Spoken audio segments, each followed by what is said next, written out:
ಒಂದು ಕಡೆ ತನಿಖಾಧಿಕಾರಿ ಹೇಳ್ತಾರೆ ಈ 1ನೇ 4ನೇ ಆರೋಪಗಳಿಗೆ ಸಂಬಂಧಪಟ್ಟಾಗೆ ಯಾವುದೇ ಸಾಕ್ಷ್ಯಾಧಾರಗಳಿಲ್ಲ ಅಂತ ಹೇಳ್ತಾರೆ, ಆರೋಪ ಸಾಬೀತಾಗಿಲ್ಲ ಅಂತ ಹೇಳ್ತಾರೆ. ಆದರೆ ಇನ್ನೊಂದು ಕಡೆ 2ನೇ ಆರೋಪಿ ಸೇರಿದಂತೆ ಇತರರಿಗೆ ಅಕ್ರಮವಾಗಿ ನಿವೇಶನ ಮಂಜೂರಾತಿ ಮಾಡೋದ್ರಿಂದ ಪ್ರಾಧಿಕಾರಕ್ಕೆ ನಷ್ಟ ಆಗಿದೆ ಅಂತ ಹೇಳಿದ್ರೆ, ಆದರೆ ಪ್ರಾಧಿಕಾರಕ್ಕೆ ನಷ್ಟ ಆಗಿದೆ ಅಂತ ಹೇಳಿದ್ರೆ ಅಲ್ಲಿ ಅಪರಾಧ ಕೊರತೆ ನಡೆದಿದೆ ಅಂತ ಸ್ಪಷ್ಟವಾಗಿ ಒಪ್ಕೊಂಡಾಗಿ.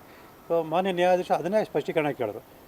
2ನೇ ಆರೋಪಿಯನ್ನು ಹೊರತುಪಡಿಸಿ ಇತರರಿಗೆ ಕೊಟ್ಟಿರೋ ನಿವೇಶನದ ನಷ್ಟ ಆಗಿದೆ ಅಂತ ಹೇಳಿದ್ರೆ, ನೀವು ಹೇಳಿದ ಪ್ರಕಾರ 2ನೇ ಆರೋಪಿಗೆ ಅಪರಾಧ ಕೊರತೆ ಮಾಡಲ್ಲ ಅಂತ ಹೇಳ್ಬೋದಾಯಿತು.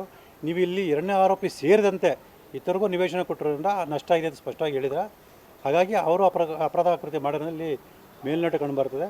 ಇಲ್ಲಿ ನಿಮ್ಮ ತನಿಖಾಧಿಕಾರಿ ಸ್ಪಷ್ಟತೆ ಇಲ್ಲ ಅಂತ ಹೇಳಿದಾಗ ಲೋಕಾಯುಕ್ತ ಪರವಾಗಿ ಬಂದಿದ್ದಂತಹ SPP ಶ್ರೀ ವೆಂಕಟೇಶ್ ಭಟ್ಟಿಯವರು ಅಧಿಕಾರಿಗಳು ನಿವೇಶನ ಕೊಟ್ಟು ನಷ್ಟ ಆಗಿದೆ ಅಂತ ಹೇಳಿದ್ರು. ಆಗ ನಾನು ಕೇವಲ ಆರೋಪಿಗಳು ಅಂದರೆ ಅಧಿಕಾರಿ ಆರೋಪಿಗಳ ಮನೆಗೆ ಹೋಗಿ ನಾನು ನಿವೇಶನ ಕೊಡ್ತಾಯಿದ್ದೀನಿ ತಗೊಳ್ಳಿ ಅಂತೇಳಿ ಕೊಟ್ಟಿಲ್ಲ ಸ್ವಾಮಿ. ಈ 2ನೇ ಆರೋಪಿ ನಮ್ಮ ಜಮೀನನ್ನು ನೀವು ಅಕ್ರಮ ವಶಪಡಿಸ್ಕೊಂಡು ನಿವೇಶನ ಹಂಚಿಕೆ ಮಾಡೋದ್ರಲ್ಲ, ನಮಗೆ ಪರಿಹಾರ ಕೊಡಿ ಅಂತೇಳಿ ಅವರು ಅರ್ಜಿ ಸಲ್ಲಿಸಿ ಸುಳ್ಳು ದಾಖಲಾತಿಗಳು ಸಲ್ಲಿಸಿರೋದ್ರಿಂದ ಅಧಿಕಾರಿಗಳು ನಿವೇಶನ ಕೊಟ್ಟಿದ್ದಾರೆ. ಹಾಗಾಗಿ 1ರಿಂದ 4ನೇ ಆರೋಪಿಗಳು ಕೂಡ ಆರೋಪ ತಪ್ಪಿತಸ್ಥರಾಗಿದ್ದಾರೆ ಅಂತ ಸ್ಪಷ್ಟ ಗೊತ್ತಾಗುತ್ತೆ ಅಂತೇಳಿ ನಾನು ಮನವರಿಕೆ ಮಾಡಿಕೊಟ್ಟೆ. ಹಾಗಾಗಿ ನ್ಯಾಯಾಲಯ ಇದ್ರ ಬಗ್ಗೆ ಸ್ಪಷ್ಟೀಕರಣ ಕೊಡಿ ಅಂತೇಳಿ 24ನೇ ತಾರೀಕು ದಿನಾಂಕವನ್ನು ನಿಗದಿ ಮಾಡಿದರು. ಅಂದರೆ ಈ ಪ್ರಕರಣ ಇನ್ನೂ ಜೀವಂತವಾಗಿದೆ ಸರ್? ಖಂಡಿತವಲ್ಲ ಸರ್. ಏನು ಲೋಕಾಯುಕ್ತ ಅಧಿಕಾರಿ ವರದಿ ಸಲ್ಲಿಸಿದ್ದಾರೆ, ಆ ವರದಿಯಲ್ಲೇ ಪರೋಕ್ಷವಾಗಿ ನಾನು ಏನು ಆರೋಪ ಮಾಡಿದ್ದೀನಿ ಅದು ನಿಜ ಅಂತ ಒಪ್ಕೊಂಡಿರೋದು ನಿನ್ನೆ ಮಾನ್ಯ ನ್ಯಾಯಾಲಯದ ಗಮನಕ್ಕೆ ಬಂದಿರೋದನ್ನೇ ಇದ್ರ ಬಗ್ಗೆ ಸ್ಪಷ್ಟೀಕರಣ ಕೊಡಿ ಅಂತೇಳಿ ಮಾನ್ಯ ನ್ಯಾಯಾಲಯ ಸೂಚನೆ ನೀಡಿರೋಂಥದ್ದು. ಯಾಕಂದರೆ ಈಗಾಗಲೇ ಅವರಲ್ಲಿ ಸಂಭ್ರಮಾಚರಣೆ ಉಂಟಾಗ್ಬಿಟ್ಟಿದೆ, ಕ್ಲೀನ್ ಚೀಟ್ ಸಿಕ್ಬಿಡ್ತು, ಏನೂ ಆಗಲ್ಲ ಅನ್ನುವಂಥದ್ದು. ಅದನ್ನು ಸರ್ ಈಗ ಅದು ಸ್ಪಷ್ಟೀಕರಣ ಕೊಡಲಿ.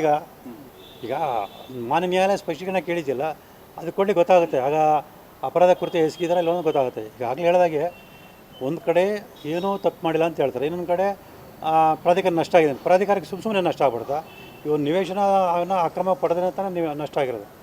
ಹಾಗಾಗಿ ಸ್ಪಷ್ಟವಾಗಿದೆ ನಾನು ಏನು ಆರೋಪ ಮಾಡಿದ್ದೀನಿ ಅದಕ್ಕೆ ಪೂರಕವಾದ ಎಲ್ಲ ಸಾಕ್ಷ್ಯಗಳು ತನಿಖೆಯಲ್ಲಿ ಕಂಡು ಬಂದಿದೆ.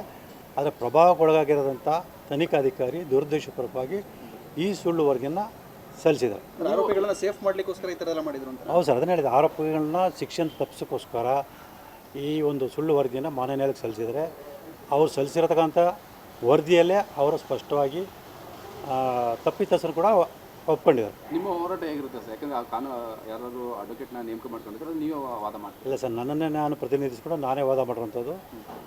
ಯಾಕಂದರೆ ನನಗೆ ಇದ್ರ ಬಗ್ಗೆ ಸಾಕಷ್ಟು ಒಂದು ಅನುಭವ ಇರೋದ್ರಿಂದ ಮತ್ತು ಈ ಪ್ರಕರಣದ ಬಗ್ಗೆ ಸಾಕಷ್ಟು ತಿಳುವಳಿಕೆ ಇರೋದ್ರಿಂದ ಮತ್ತು ಎಲ್ಲದಕ್ಕಿಂತ ಮುಖ್ಯವಾಗಿ ಒಬ್ಬ ಸಾಮಾನ್ಯ ವ್ಯಕ್ತಿ ಈ ಪ್ರಜಾಪ್ರಭುತ್ವ ವ್ಯವಸ್ಥೆಯಲ್ಲಿ ಕಾನೂನಿನ ಬಗ್ಗೆ ಅರಿವು ಮೂಡಿಸ್ಕೊಂಡ್ರೆ ಎಂಥ ದೊಡ್ಡ ಹುದ್ದೆಯಲ್ಲಿದ್ದರೂ ಕೂಡ, ಎಷ್ಟೇ ದೊಡ್ಡ ಪ್ರಭಾವಿ ವ್ಯಕ್ತಿಯಾಗಿದ್ರು ಕೂಡ ಅವರು ತಪ್ಪಿತಸ್ಥರಾಗಿದ್ದರೆ ಶಿಕ್ಷೆ ಕೊಡಿಸ್ಬೋದು ಅನ್ನೋದನ್ನ ಸಾಬೀತುಪಡಿಸ್ಬೇಕು ಅನ್ನೋ ಹಿನ್ನೆಲೆಯಲ್ಲಿ ನಾನು ವಕೀಲರ ಒಂದು ಪರೋಕ್ಷ ನೆರವನ್ನು ಪಡ್ಕೊಂಡು ನನ್ನನ್ನು ನಾನು ಪ್ರತಿನಿಧಿಸಿಕೊಂಡು ಕಾನೂನಾತ್ಮಕ ಹೋರಾಟ ಮಾಡ್ತಾಯಿದ್ದೆ.